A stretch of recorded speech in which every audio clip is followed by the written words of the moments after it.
Greetings and salutations, everybody. Welcome to my YouTube channel. My name is John Campea, and this is Open Mic. Now, every day on the John Campea Show in the mornings, that's our main show. We save a few minutes at the end of the show to take some live questions, but on Open Mic, that's all we do. Open forum, talking about movies and television and some of your other favorite stuff as well. That's what we're here to talk about today on Open Mic. So, without wasting any time, I'm going to let you guys know I'm probably going to have to cut today's show a little bit short. I'll explain why a little bit later.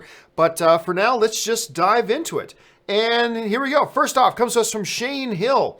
And Shane Hill writes, "Good day, John. Quick question. Where was the guest commentator on today's movie news?" Well, I mean, it happens. I had somebody lined up and they weren't able to make it at the last second. So that's what happens when you don't have staff. That will happen sometimes. Dimsum05 writes, "Why do people hate Iron Man 2 again? Tony versus Rhodey, and then the Hammer drones. Sam Rockwell is Justin Hammer, selling his weapons. The Rhodey, come on. Well, mostly people don't like Iron Man 2 because it's not a very good movie. I mean, for you, it may be great. That's wonderful.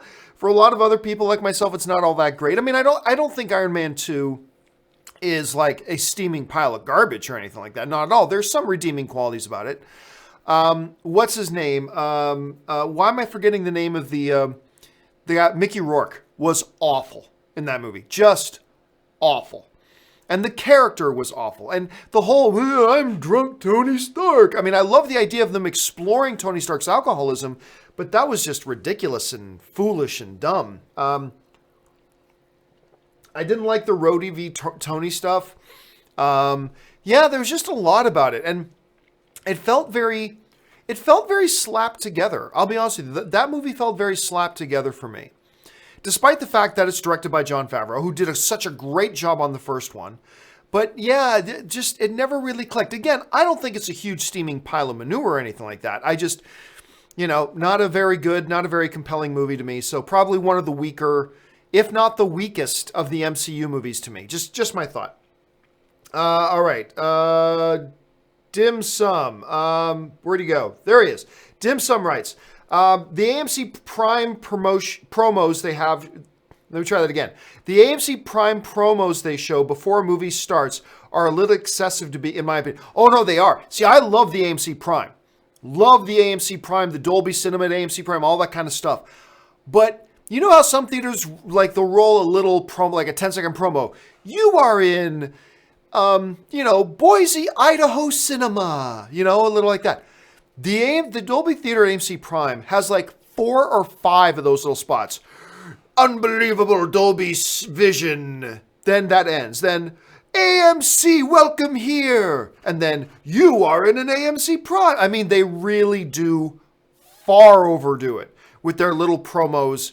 Their own little self-promos at the beginning of a movie. It is excessive. It's too much because even I'm like, come on, jeez, get the movie going. So you're absolutely right. I love the AMC Prime, but they by far overdo it on those advanced promos they run.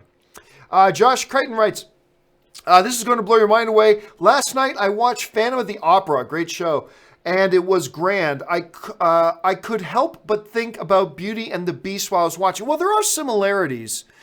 Like thematically, there are some similarities. They're very, very different productions, but there are differences. There are similarities, I should say, thematically between Beauty and the Beast and Phantom of the Opera. I mean, the beauty and the monster. I mean, that whole thing. There's a few other subtle things. I'll admit, it's been a long time since I've watched Beauty and the Beast.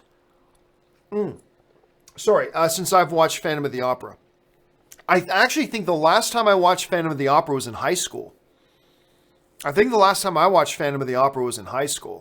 So it's been a while. I'm not talking about the Gerard Butler movie version. So it's been a long time, so I can't really remember a lot about it, but you're right. I mean, generally speaking, on its surface, there are some thematic elements that are definitely the same. Beauty and the Beast is so damn good. The original stage show, again, I can't remember a whole ton about Phantom of the Opera. I just remember absolutely loving it and being like wowed by it. So yeah, it's always good. And guys, I shared a little bit of a clip the other day of me going to see the Beauty and the Beast live on stage. Movies are everything, but take an opportunity, if the opportunity avails itself to you, to get out and watch some live stage stuff, whether they're like musical accompaniment stage stuff or whether it's full Broadway production stage stuff or whatever. Like, Anne went ahead and bought us season's passes for Pantages. And I haven't gone to the theater a lot in the last like 10, 15 years. But just in the last while, we've gone to see, what did we go to see? We went to go see Hamilton. We went to go see the live stage show of Aladdin. We went to go see Stomp, which was amazing. I've seen Stomp on stage 5 times in my life. I just love Stomp. So we've seen Stomp. And then the other night we went to go see School of Rock. School of Rock wasn't that good, but it's still a fun night. Movies are everything, but every once in a while, like Josh is kind of suggesting here, take the opportunity, avail yourself to it, go watch some live stage stuff because it's really fun. It is really fun. Hector Jeter writes, thoughts on the movie Mom and Dad Save the World. Mom and Dad say, okay, you gotta understand this. For a couple of years, me and a bunch of buddies lived in this house together. Like there's my buddy Rodney. And you guys are familiar with Rodney's been on a number of my shows a number of times. Anyway, Rodney bought this house. And so a whole bunch of us just moved into the house with him. And we had a whole bunch of us. It was me, Rodney, Tran, Jeff lived there for a while. I think Nate and Jed may have lived there for a while too. But anyway, there's a whole bunch of us. Roger lived in there for a bit too. There was a whole bunch of us that just kind of lived in that house. It was the first time I wasn't living it, other than college, it was the first time I wasn't living at home. I just went to go live with my buddy Rodney. Anyway, so we all lived in this house, and there's a lot of things, a lot of ramen noodles, a lot of pre-made pasta, all that kind of stuff. But one of the things that we used to do was we watched Peter Gabriel's Secret World concert video, because we were all musicians. We watched that Peter Gabriel concert video, one of the best concert videos of all time. But we watched that like till the VHS tape was almost running out. The other thing we would watch constantly, all the frickin' time, was Mom and Dad Save the World.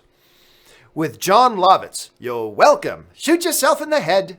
We used to watch that movie so much in that house. I swear to God, I feel like every day there had to have been at least some portion of every single day that one of us was in front of the TV watching a portion of Mom and Dad Save the World.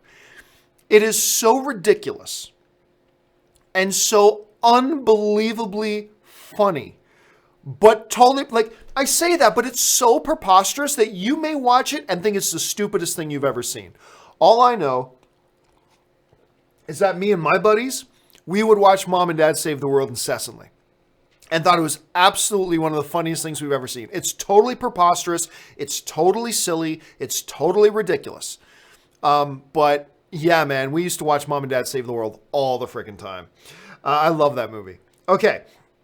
KW Garrett. By the way, I'm actually shocked anybody else even knows what that movie is, to be honest with you. Anyway, KW Garrett writes, seems box office tracking numbers don't get accurate until reviews come out. Do analysts pull early tracking numbers out of their butts, or is it based on data? Well, no, here's the funny thing. Tracking numbers are usually about 95% accurate. It's the every once in a while when they're far off, those are the times that we think about. We only think about those times. And then somebody says, tracking numbers are never right. Actually, about 90% or more of the time, they're pretty accurate. They're pretty close, 90% of the time. But like something like Solo, oh my God. Like, I can't remember the last time tracking has been that far off. Like, that far off. On top of that, I mean, look, I get where it's coming from. Like, Fandango reported that the first 24 hours of ticket sales for Solo doubled the amount of first 24-hour ticket sales for Black Panther. So there's things like that. They gather, stuff like market awareness. There's some surveys, advanced tickets. They take a whole bunch of different data sources and they come up with these projections. And you're right. The projections change as you get closer and closer to the movie. So the true tracking numbers come out right around when movie reviews come out. You're right, because that's when they're getting closer. They can get a more accurate gauge, a more accurate read. And granted, even the Solo projections, they started to get more in line with where it was going to be. I mean, it was still off, but it was getting closer and closer to where the number actually ended up being. But for sure, Solo is the biggest example I've ever seen of tracking being like way off. Most of the time, 90% of the time, they're pretty close. But sometimes like that, yeah, they go out. And yeah, they do have data and they do have things that they base their estimates on, and that's why they're right most of the time. But sometimes, like in the case of Solo, although never as bad as Solo, they can be like in a completely different neighborhood. So yeah, there's that. Let's see. Murray writes, if a movie was called 10 out of 10, then you better give it a 10. I'm not sure I'm not sure if that's some kind of inside joke that I'm missing the gag on, Murray, or if that's a line from some movie. But if it is, I'm sure there are people who are getting it. It's just going over my head. Sorry about that.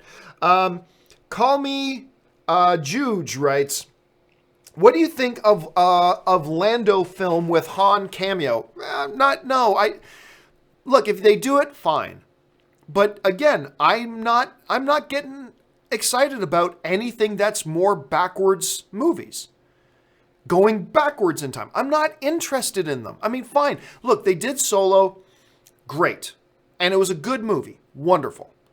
Look, you get James Mangold on for Boba Fett. That's great. And that's fine. And I'll go see it. But I want them to start expanding the universe, not shrinking it more and more and more and more, and doing more and more navel gazing. Let's look at what we've already done. Let's go and revisit Jabba, and let's go revisit young Yoda, and let's go and revisit Lando now, and let's revisit Boba Fett, and let's blah, blah. It's all navel gazing. Like, move beyond it, Disney. Expand the universe for a change. So, no, honestly, look, if they did a Lando film, hey, Donald Glover was great as Lando. They do it, fine. Yeah, I'll go see it for sure. But if you give me 15, if I'm a Disney exec and you give me 15 options for movies, and 14 of them are just about anything that expands the universe, and one is Lando, then I'm picking Lando last. And I'm picking Boba Fett last. And I'm picking Obi-Wan last, because I'd rather see some other films that expand the universe. So, while it'll be all fine and good if they did it, honestly, I wouldn't be excited about it. I'll get excited about it, sure, later, but honestly, it would not be in my top 20 films to do in the Star Wars universe right now. ZOMG Ruler writes, based on my last question, I'll be honest with you, ZOMG, I don't know what your last question was. Based on my last question, when one watches a movie they don't like, one criticism they give is an actor looks like they don't want to be there. Is that a nitpick? Oh, no, that's not a nitpick at all. That's a major, major thing. Now, fortunately, most movies I watch, saying that it looks like an actor doesn't want to be there, that very rarely happens to me. But like the last time it happened to me was Bruce Willis in Death Wish. Bruce Willis in Death Wish.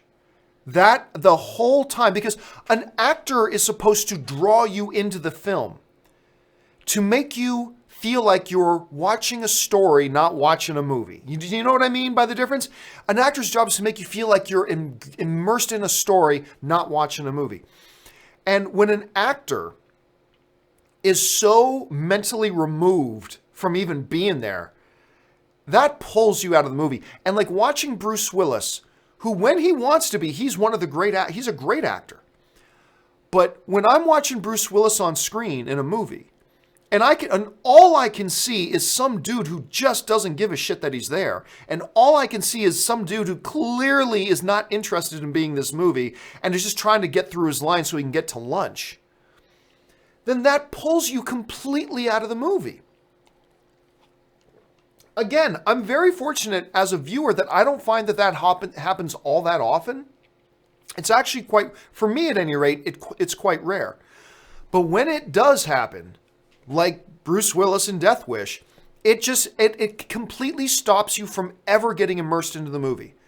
Because you're constantly being reminded there's some dude who's acting in front of a camera that clearly doesn't even want to be here. Because they're not even trying. So, no, ZOMG, I would say that's not a nitpick at all. That is a major, major issue for somebody like me.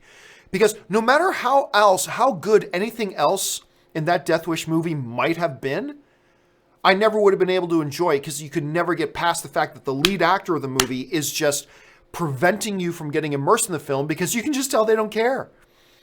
So I would personally say, ZOMG, and I'm sure it differs from circumstance to circumstance and from movie to movie, but for me, watching an actor in a film that you feel like doesn't even want to be there, that's not a nitpick. That's a major, major significant thing. At least it is to me, at any rate. All right. Hector Jeter writes, Got to watch The Game, 1997. That's the Sean Penn, Michael Douglas film. For the first time. My God, that movie hooked me into it right away. Such a gripping, intense thriller. I do recommend it. You know, it was somebody, it might have been you, Hector, it might have been somebody else. Somebody last week, I believe, said, hey, I just bought a double pack steelbook edition of 2 movies. One was something and one was The Game. And I'm like, you're in for a treat. If you've never watched The Game, and maybe it was you, Hector, I can't remember. I said, like, you're in for a treat. That movie will screw with your head. And it was a little bit ahead of its time as well. And Michael Douglas, first of all, Michael Douglas usually crushes it in everything he's in, but Michael Douglas crushes it. Sean Penn, in a supporting role, completely crushes it. The story has you guessing, and you change. I found, because you know you're watching a movie and you start to formulate your own theories about what's going on, and every once in a while a movie will even make you change your mind once or twice.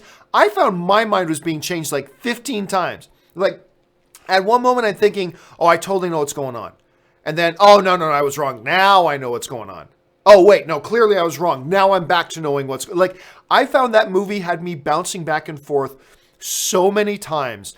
And I completely endorse Hector's recommendation here. If you have not seen The Game, plan a night, get a couple buddies together, sit down, order pizza, get some soda or get some beer or whatever. I'm not a beer drinker myself, but sit down and watch The Game. It's a freaking great movie. It's a really, really great movie. Okay. Murray writes, how much do you think Happy Time will make overall? No idea. It's not going to be a ton because it's going to have a specific audience. All right.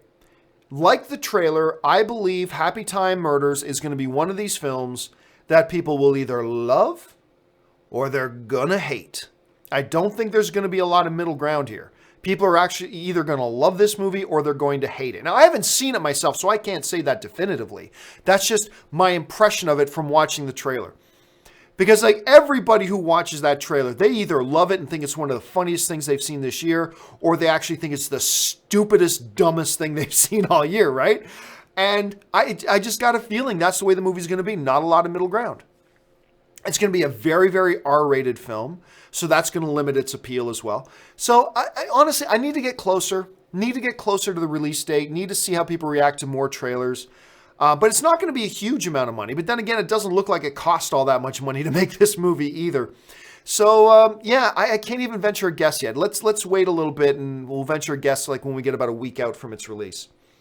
Ben Rayner writes, who would win in a fight, Dom from Fast and Furious 1 or Dom from Fast 8 if Dom from Fast 1 wore an Iron Dom suit? Well, see, here's the thing. In Fast and Furious 1, Dominic Toretto was still just, a car working grease monkey who just happened to know cars and race cars. And he's a tough guy. Yeah. But Dominic Toretto from Fast 8 is an immortal being who could fight the Olympian gods themselves with one hand tied behind his back. So even with an Iron Dom suit, Dom from Fast and Furious 8 wins. ZOMG Ruler writes, didn't think Green Lantern was that bad. Why the hate? Well, see, I'm one of those people too. The Ryan Reynolds Green Lantern, I think it's a bad film. But I didn't think it was this legendarily awful film that you should sing songs about. You know what I mean? Pardon me. It was a bad film. I think how bad it is gets exaggerated a little bit because there were some pretty high expectations. And I'm one of those guys who had pretty high expectations. Like, I thought the marketing for Green Lantern looked great. I thought Ryan Reynolds was a great casting for Green Lantern. And I think a lot of the stuff in Green Lantern was pretty good. Like all the stuff, I've said this all the time. I think all the stuff that happens on Oa, I think all that stuff was actually pretty good.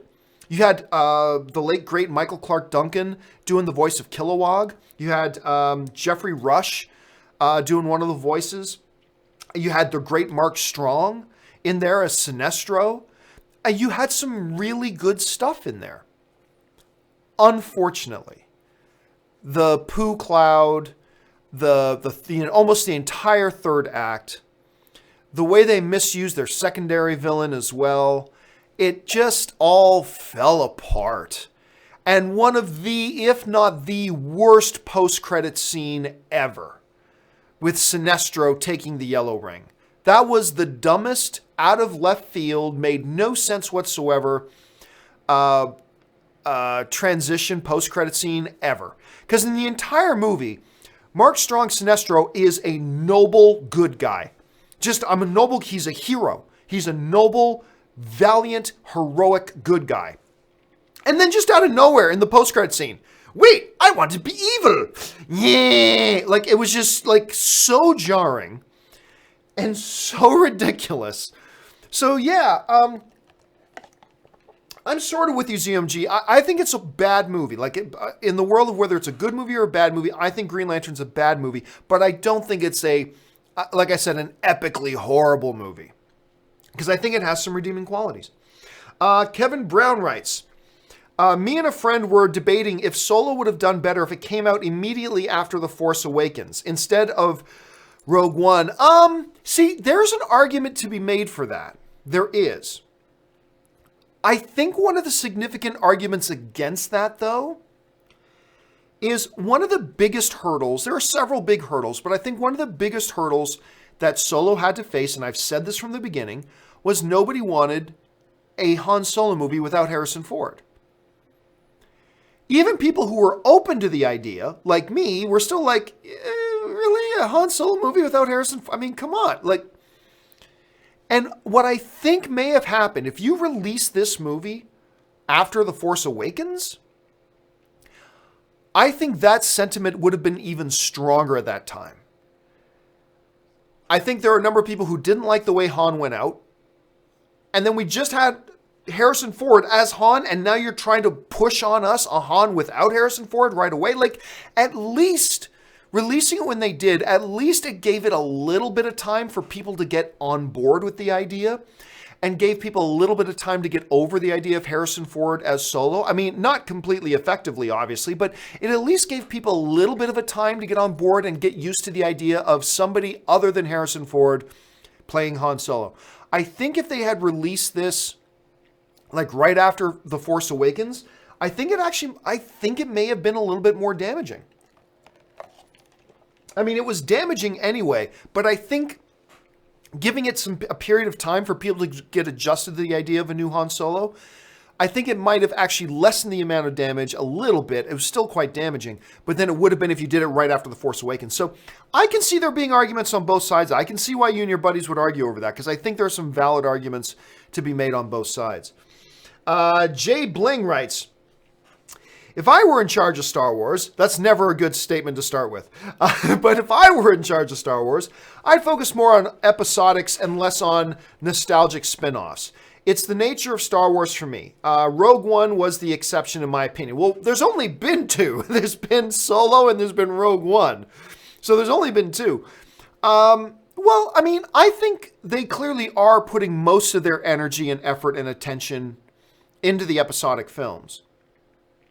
Now, whether that's a good or bad thing to you, that's up to you to decide. But they're clearly putting a lot of attention and focus on that. But I agree. I would be with you. I would not want just nostalgic spin-offs that are set in prequel timeline. And remember, anything before, technically speaking, the Star Wars timeline right now is up to Episode 8. Between Episode 8 and Episode 9. That's where we are. Any movie that comes out now that takes place before that is a prequel. Not the prequels, but a prequel. And you're right. I would move us beyond the navel-gazing. Look at the things we already know. We already know this character and this character and this. And let's just focus on all the things we already know and really shrink down this universe. I'm with you on that. And now, go back to the Old Republic era, or even go back to the Empire Strikes Back era, but have a movie about completely different characters in that same time period on a different world, facing their own unique challenges, and even have it be against the Empire. Maybe they're local regional governors. There's so much to explore in the Star Wars universe. Let's expand it. Anyway, I know I sound like a broken record on that. Josh writes, be our guest from Beauty and the Beast or Music of the Night from the Phantom of the Opera. I bet you sense a theme going here. Beauty and the Beast. Don't get me wrong, I love a lot of the music from Phantom of the Opera, including Music of the Night. But yeah, Beauty and the Beast. And maybe I'm a little bit leaning one way more than the other because I just came from seeing Beauty and the Beast live and in concert. So I'm a little bit, but I think that one song, Beauty and the Beast, is just so iconic and so attached to that story that it just, it gets me every single time. All right. Josh writes, what are the similar and different story arcs of Belle the Beast and Gaston and Beauty and the Beast and the Phantom, Christine, and Raoul from Phantom of the Opera? Don't forget Rose means love in both. Like I said a little bit earlier, Josh, it has been, yes, those thematic similarities are absolutely there. But it's, like I said, it's been high school since I've seen since I've seen Phantom of the Opera, so I can't really, you've just obviously pointed out a lot of the main surface similarities that you get thematically. But I can't really go into much more than that because it's been so long since I've seen Phantom of the Opera. Let's see. Murray was up here. Where'd Murray go? Okay. Murray writes, should Regal Theaters implement a specially designated concession line for people who are Crown Club members like AMC has? Great question. And let me rant on this for a second, okay? So, I am an AMC Stubs member, a premium AMC Stubs member. I bought the card for $12, whatever. If you go to AMC theaters, you must be a Stubs member. The benefits are crazy good. Like, understanding that every time I go to the movies, I get large popcorn, large soda. Well, with if you're an AMC Stubs member, you get free upgrades. So if you get a small popcorn, you can get a medium. If you get a medium popcorn, you get a large.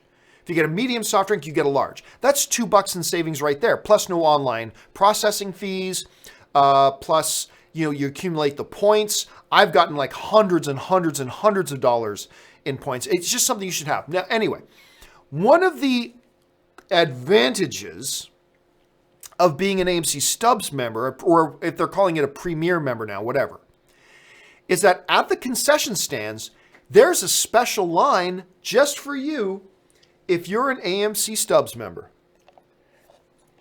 And instead of the red rope-off line thing, it's gold color rope-off line thing. So you know where your line is, right? Now, in theory, that's great, right? The idea that I have my own dedicated line because I am a Stubs Premier member. Here's the problem. At the AMC I go to, one of the most popular AMCs in the country, which is the AMC Burbank 16, they have like 6 registers, right? So on a busy night, they got 6 concession stand registers going. Here's the problem. They'll only designate 2 of those registers for the Stubs members. And there's a lot of Stubs members. So even though there are fewer Stubs members than the regular movie-going audience, the lineup in the Stubs line is just as long as the regular people line because we've only got 1 or 2 registers accommodating all of us, where the regular audience members have like 4 registers. So even though the line might be longer in the regular moviegoers line, even though if the line's longer, they may go through quicker because they've got 4 registers to them. So there might be 25 people in that line and 8 people in this line, 8 people in the Stubs line. So I'm standing number 8th, and let's say my buddy Mike goes and gets in line in the regular line and he's 25th. He may still end up getting his stuff before me. So in theory, this whole thing about having a special designated line for you because of your membership may sound great in theory, but what I have found is that in practicality, it quite often doesn't work out.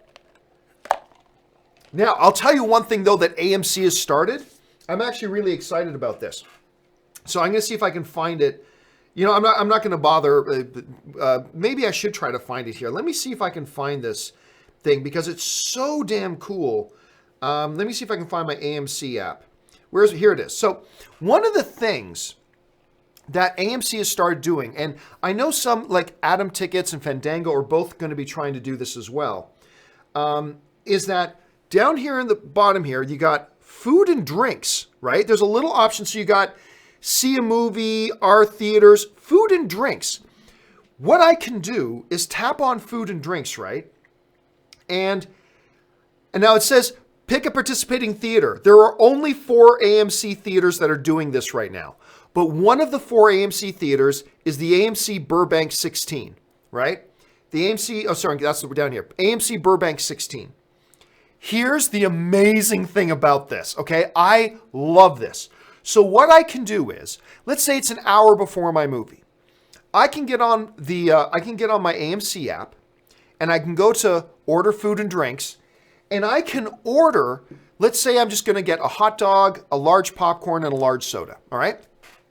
I can order on my app my large popcorn, my large soda, and my hot dog, and I can say what time I'm going to be there. So let's say I've got a 7:15 show. Say I'm going to pick it up at 7 o'clock, right? Or say 7:10. So now what happens, and I pay for it on my app. There, done. So now, this happened the other night when a few of us went to go see Solo again. I can walk into the theater, and there's these huge lines of people in line for the concession stands in both the regular audience lines and the Stubbs line. But over here, they've got this rack for people who have pre-ordered. And at 7:10, I walk up and there's a box there with my name on it. And inside the box is my order. I just pull the box down. There's my popcorn, my soda, and my hot dog. Because they know to put it out at 7:10 p.m. So even though there's 50 people in that line and 35 people in this line, I'm able to just walk in at 7:10 and go right to that rack because I bought my stuff in advance. And boo-boo, it was awesome. You want to talk, I often crap. I know I'm going off on this topic a long time, but this is important to me because I often crap on the movie theater industry for being short-sighted. They're not addressing the problem of making the movie-going experience better. One of the things that pisses me off about my movie-going experience is having to stand in a line for 20 minutes just to buy some popcorn, especially when it's overpriced popcorn. That, I tell you guys, that was a magical experience for me. Just walking into the theater at 7:10 and going right up to the counter where this rack is and grabbing my food and going right into the theater. It was awesome. I loved it. So that is something, I know we were talking about, lines, concession stand lines. Believe me, Murray, the line just for the club members sounds like a good idea, but it often doesn't quite work out. But this whole buy your food in advance thing, awesome. It was an awesome experience. I absolutely loved it. I know, look, I'm getting a little bit more geeked out about it because I like the movie-going experience more than most people do, but I just freaking loved it. And all I talked about all night with my friends were getting, yes, can we talk about the movie instead, Campea? But I just walked up and got my soda. It was such a great experience. I had such a good time. Sorry I wasted so much time talking about that, but I got really excited about it. Okay. Ben Rayner writes, anything you like about the Love Guru? Honestly, not a thing. I mean, I think the opening of the movie, because there's this opening and you got, I think it's Morgan Freeman doing the narration. I think that was kind of funny. Everything after that was complete garbage. And I love Mike Myers so much, but that movie was just awful. I Do Monologues writes, best movies to watch when life's got you down. It's funny that you're asking me that today. And I'll let you guys know. So as we are, and I'm a little bit distracted. You see me constantly doing this. As we are doing this show right now, my mom is in getting heart surgery. And I am stuck 2,500 miles away. Just found out the other day that she had to go in. I couldn't get home in time. And even when I tried to, my sisters and my dad were like, what's the point? There's nothing you can do. So what would be the point of you coming out here right now? And your mom's going to be so, even if everything goes great, your mom's going to be so hopped up on meds, she's not even going to realize you're there when you come out a little bit later. So anyway, as we speak right now, my mom's in heart surgery. And I'm a little freaked out. And I don't normally have my phone right here as I'm doing the show, but yeah, clearly I've got my phone right here doing the show today. keeping an eye on any little update that my sisters or my dad can give me. So I decided that instead of just sitting around panicking, because one of my family's mottos is why worry about something that's not worth worrying about yet? There'll be plenty of time to worry. Don't worry when there's nothing to worry about. That's kind of been my family's thing. So my family has assured me over and over again, everything's fine, everything's fine.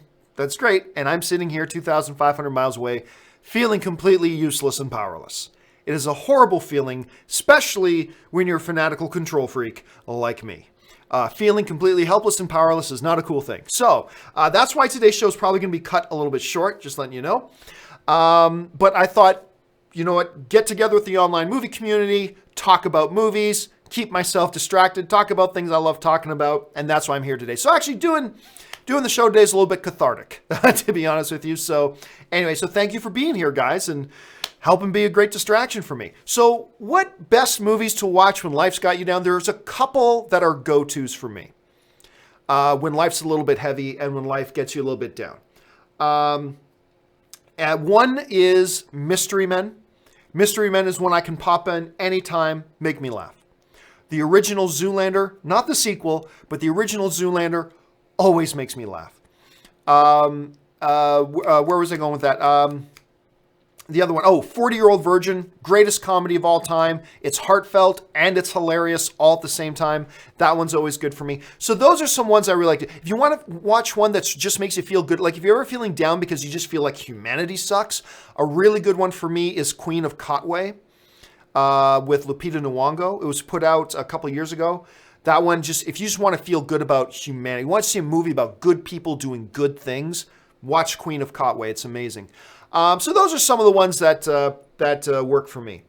Ben Lorenowitz writes, I see 60 to 70 movies in theaters a year. How does this compare to the average critics, viewers? Well, I think the average critic or viewer probably sees 2 to 3 a week. So that'll put it anywhere between, 100 to 150 a year.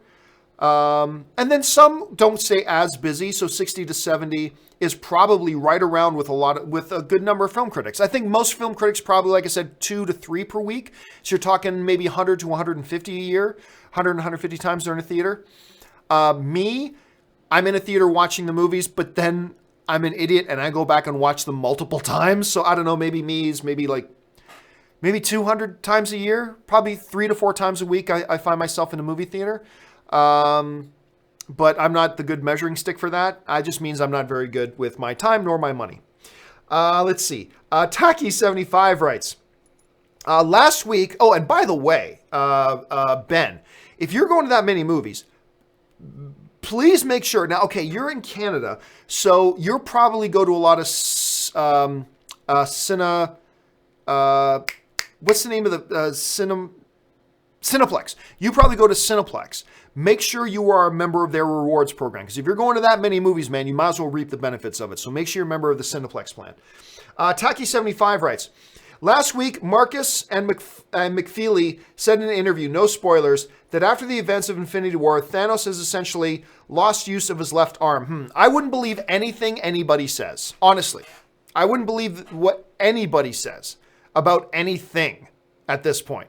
Honestly, I think they're going to be in full misdirection mode between now and when Avengers 4 comes out. So they can say things that might be interesting for us to talk about, but I honestly would not put any authority or any weight behind anything, even Kevin Feige, who could come into my living room today and say, John, this happens in Avengers 4. And I'll be like, you're a lying sack of shit, Kevin. Get out of here. I'm not going to believe a word you say until after Avengers 4. With your whole Hulk in that trailer running alongside Captain America nonsense. Get out of here. Like, I wouldn't believe a thing. It might be fun to talk about, but I honestly wouldn't believe a thing any of these people say until after Avengers 4, to be honest. Let's see. Phil Lee writes, no AMC Prime in the New York City area. Are you serious? Like, even at the AMC, what's the one? Empire Corners? The one that's right down there in Times Square. That's gotta have it might go under a different name. It might be Dolby Cinemas at AMC or something like that. That's essentially a Prime. I would double check that because I have a hard time. I mean, maybe you're right, Phil, but that's astonishing to me. If that's true, that's completely astonishing to me. Let's see. Chris Warden writes, so Infinity War is about to become the 4th film ever to reach $2 billion. Still waiting for that comic book movie fatigue to kick in any time now. You know, it's funny, Chris. I remember going all the way back to Man of Steel.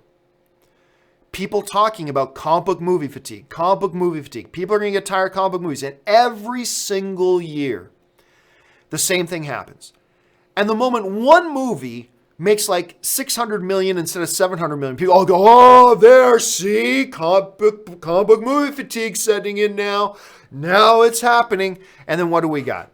We got Black Panther just hit 1.3 billion. We got Avengers Infinity War about to cross the $2 billion mark, only the 4th film in history ever to do it. And by the way, you know, I was saying it looks like it's very, very possible that Infinity War could surpass Star Wars The Force Awakens. I don't think it is now. I think it's just going to crawl over that $2 billion mark, and I don't think it's going to catch The Force Awakens now.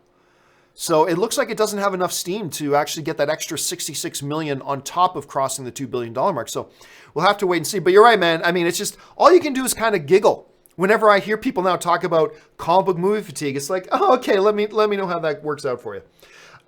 Peter Ofield just sends in a super chat. Thank you, Peter. Peter.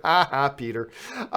Jay Pinkston writes, favorite Kevin James movie? Mine's the boxing one. I don't remember. I remember he did the MMA one.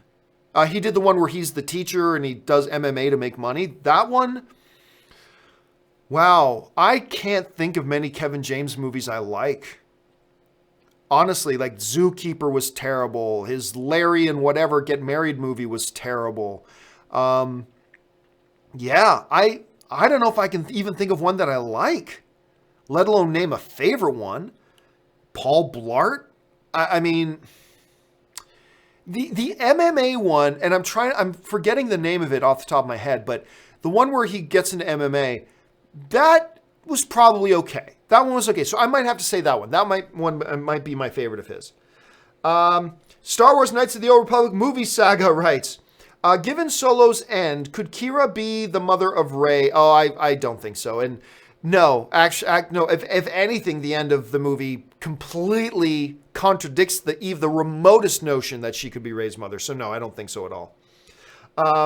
Alexander, oh, where do we go? Where'd Alexander go? There we go. Alexander Wilson writes, a person who appeared on this channel back up the Dark Phoenix spoilers and said it was terrible. With the money spent on it, does it scream flop? Let me try this again. A person who appeared on this channel back up the Dark Phoenix spoilers said it was terrible.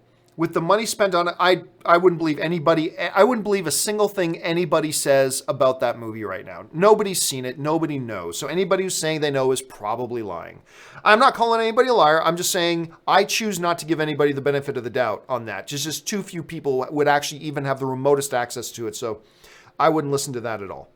Hector Jeter writes, yes, that was me, bought the game and the other. Oh, okay. Very good. Very, very, very good. So I'm glad you had a chance to watch it, man. And I told you would like it. I told you would like it. It's a great movie. So I'm glad you had a chance to sit down and watch that. Francisco Orozco writes, watching and loving Star Trek Discovery, right? It runs on Netflix in Mexico. I just realized it comes with Klingon subtitles available. I did not know that. I didn't know that. That's awesome. Seriously? And you know what? It's funny. Star Trek Discovery is another great example. I mean, it's a TV show, not a movie, but it's another great example of what I always say. It's totally cool to have your expectations and think something's going to be good or bad or crappy or great, whatever. That's all fine. But when it comes time to actually watch it, you got to take your expectations and put them aside and just judge the movie or TV show in this case on its own merits. I crap talked Star Trek Discovery for a year. I thought it was going to be terrible. I thought it was a stupid idea. The whole thing about putting on CBS All Access, I thought it was going to be just a train wreck. And then I watched it and went, this is pretty good. And I really like Star Trek Discovery. I'm all on board with Star Trek Discovery. And I crap talked that thing for a whole year. And it's just another great example of why you got to leave your expectations at the door. I mean, not everybody loves Star Trek Discovery, but I agree with you, Francisco. I'm really enjoying it. I am really enjoying it. I was all bummed out when I realized the last episode I watched was actually the season finale. I didn't when I was watching, I didn't realize it was the season finale. So I was like, "There's no more." I'm like, "Oh," so I really like it. I'm not gonna say it's my top 3 favorite shows going right now or anything like that, but I quite enjoyed it. So I'm glad you are too. The Mad Titan writes, "Have you seen Grave of the Fireflies?" Yep. Or Seeking a Friend for the End of the World? Yep. They made me feel empty. Is there a movie that does that to you? Grave of the Fireflies, man, is just, you just want to stick your head in an oven when you watch Grave of the Fireflies. Oh my God. You know, somebody was asking me, hey, what are some movies you watch when life's got you down, you want to pick me up? Not Grave of the Fireflies. That's a complete opposite. Seeking a Friend for the End of the World, also not all that uplifting. But Grave of the Fireflies, man, I still remember the first time I watched that. And I just felt like empty. It's like it's so depressing. And it's so sad. It's a brilliantly made film, but so utterly depressing. Yeah, man, it's a rough one, dude. Connor Diaz writes, watched the Christopher Robin trailer around 15 times. No kidding, right? It's amazing. You work too hard, JC. Hope you have been up. You've been playing Warcraft, doing something to relax. Love your show, by the way. You know what the funny thing is? I haven't played World of Warcraft in probably about a year. And I went to update it, and I'm having problems. It won't update. So I can't launch the game. Now, I didn't work on the problem. I just tried it for about 5 minutes. Wasn't able to fix the problem. So I'll try to address it again maybe later today. But yeah, I'm trying to get World of Warcraft reinstalled so I can start playing again. I'm just going to start from scratch again. I love starting from scratch. So I'm just going to start with a brand new character. Haven't even decided if I'm going to be Alliance or Horde yet or whatever. But I'm looking forward to playing some more World of Warcraft. And once I get up and running, I'll probably do some Twitch streaming as well. Because I did some Twitch streaming the other day and it was pretty fun. So I will probably do some more Twitch streaming of me playing Warcraft. Not that anybody wants to watch somebody play World of Warcraft anymore, but it's the game I'm looking forward to playing. Let's see. Star Wars writes, have you seen the Phantom sequel, Love Never Dies? Let me look that up. Let's see. Have I? It's not ringing any bells. Are you? Oh! You know what? I've heard of this one, but no, I did not see it. No, I've heard about it, did not see it. So no, I have not seen that. Good question though. I mean, so we're talking about Phantom of the Opera. It's a good follow-up question, but no, I haven't seen that one. Kevin Campbell writes, saw the news, Disney and Fox shareholders will vote for or against Comcast on July 10th. If the shareholders vote for Comcast and delay the meeting, does that mean Comcast won or can Disney counterbid? Now, if I understand Kevin, and I might not be understanding this right. So for those of you who don't know, there has now officially been a shareholders meeting and vote called for July 10th. If I understand it right, and maybe I'm wrong, but if I understand it right, the vote is whether or not to accept the Disney offer. That's the vote, is whether or not to accept the Disney offer. It has nothing to do with Comcast. Now, Comcast now has between now and July 10th to come up with what their bid is going to be and make it good enough to make the Fox shareholders vote no on the Disney deal. That's what they've got to do. And if they do, then Disney can come back with another offer if they want. Now, also what it means is Disney can try to get ahead of the game by raising their offer even before Comcast makes a bid.